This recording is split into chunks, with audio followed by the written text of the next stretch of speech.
रश्मि और अमर लॉकडाउन के चलते डेटिंग ऐप पर मिलते हैं। उसी बीच उनकी बॉन्डिंग बहुत अच्छी बन जाती है और दोनों एक दूसरे से प्यार करने लगते हैं। बस लॉकडाउन खत्म होते ही चट मंगनी पट शादी। उससे पहले घर में बात तो कर लो। अरे माँ पापा कभी मना नहीं करेंगे।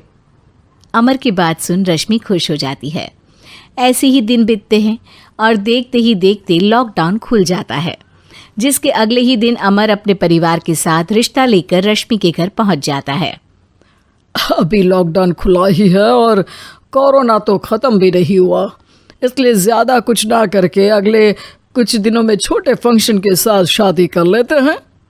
अमर के पापा की बात पर सब सहमत हो जाते हैं। कुछ दिन बाद दोनों की शादी हो जाती है और रश्मि अपने ससुराल पहुंच जाती है।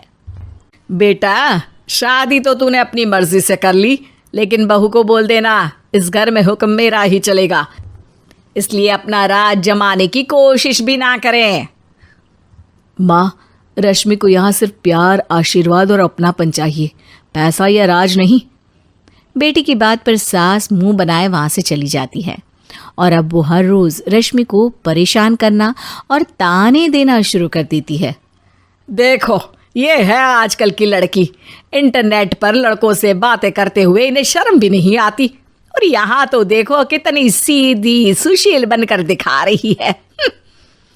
मम्मी, शादी के रिश्ते वाले इंटरनेट ऐप से जब किसी को कोई दिक्कत नहीं है, फिर डेटिंग ऐप के जरिए मिलना किस तरह गलत हो सकता है? रश्मि के डेटिंग ऐप वाली बात सुन उसकी हैरान सास तुरंत तुनक कर पूरे घर को सिर पर उठा लेती है, जिसकी आवाज़ सुन अमर और उसके पापा भी वहाँ आ जाते हैं। हाय मेरी माता, इतना बड़ा झूठ! डेटिंग ऐप को इंटरनेट के जरिए मिली है बोलकर इस कलमुही को मेरे सर ला बिठा दिया। अरे नास पिटी, तुझे जरा भी शर्म नहीं आई? वहाँ न जाने कितने लड़कों से गुलू गुलू करके तुझे मेरा ही लड़का मिला था फंसाने के लिए। माँ, मुझे तो समझ नहीं आ रहा क्या बोले जा रही हो। डेटिंग ऐप इस्तेमाल करना कोई अपराध नहीं है, और तुम रश्मि को ऐसा कैसे बोल सकती हो? मैं भी तो था उस ऐप पर। पहले उसके लिए माँ से झूठ बोला और अब लड़ाई कर रहा है। सास और अमर की बात सुनकर रश्मि हैरान खड़ी रहती है। अमर, तुमने घर में झूठ क्यों बोला? ये सब देख रही हो ना, इसी की वजह से झूठ बोलना पड़ा।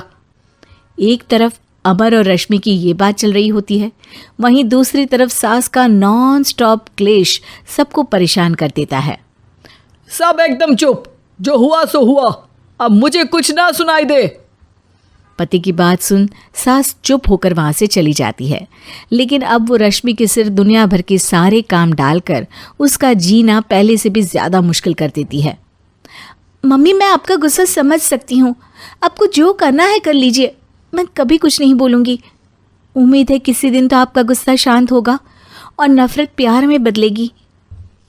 रश्मि की अच्छाई को उसका नाटक समझकर सास गुस्से के 7वें आसमान पर चढ़ जाती है और उसी शाम रश्मि को नीचा दिखाने के लिए अपनी सहेलियों को घर बुलाकर उसकी बुराइयां करने लगती है।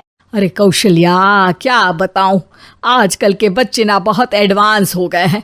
पहले रिश्ते घर परिवार वाले सब देख परख के कराते थे, और अब ये लोग खुद न जाने कहाँ कहाँ मिलकर खुद ही सब कुछ पक्का करके हमें बता देते हैं।